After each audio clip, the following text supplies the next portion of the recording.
I'm going to therapy. You guys going to therapy out there? Mental and dental.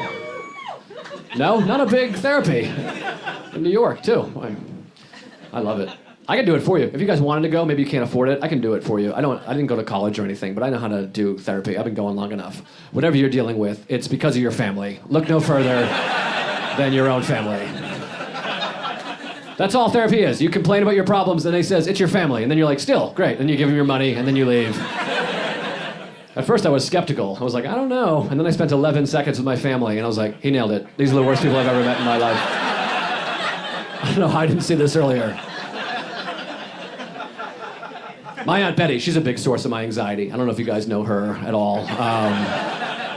She was a babysitter, late 80s, early 90s.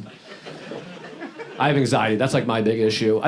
I know when my anxiety began. I think it was because of my Aunt Betty. When I was 8 years old, this is a true story. My Aunt Betty said this to me. She said, Joe, my biggest fear. She told me her biggest fear.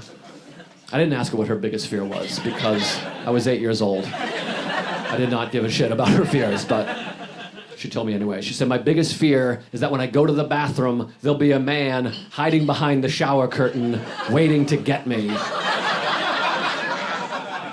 And I was like, well, that's my biggest fear now also. Previously, my biggest fear had been wetting my pants, but that's now the solution to avoiding my new biggest fear, entering the bathroom at my parents' house.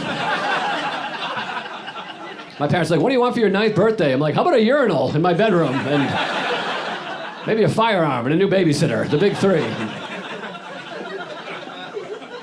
That was my big fear when I was a kid, wetting my pants. If you get like frightened of anything or scared, which I was scared of everything, if you get frightened by something, you can just urinate right in your pants. And then your life is ruined. That's a weird mind-body connection I never understood.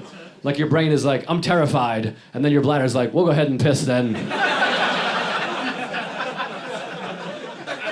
And then your brain's like, that didn't help at all.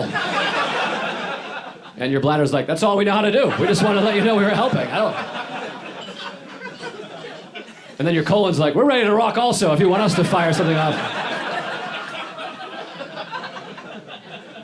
Fortunately, my Aunt Betty was never attacked by a man behind the shower curtain, which is good. I mean, it can still happen. She's still alive.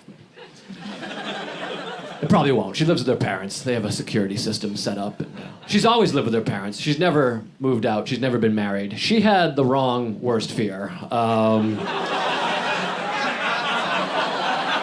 She should have been praying for a man behind that shower curtain. She might have been able to scooch on out of that house, but... That joke got mean, evidently, but she's an asshole in real life. Don't worry about it. You guys really took her side. That hurt my feelings, goddammit. What about my feelings? I'll tell you what's good about therapy. You get a diagnosis. You find out what's going on, like what's wrong, you know? Like we're all fucked up, you know? You go to therapy, you get a diagnosis. Like I have OCD, obsessive compulsive disorder, which is fun. I like to say I have it. Some people word it differently. Some people will say this, I am OCD. You ever meet those people? They're like, I gotta go wash my hands. I'm OCD. That triggers my OCD. Because I'm like, you're not saying it properly. I guess it sounds normal, because you hear it, so it sounds normal. But watch me replace it with something else. I gotta go wash my hands. I'm genital herpes. See how that... Like, I'm sorry, you have genital... No, I am genital herpes. It's who I am. Call me Jen for short. It's very serious.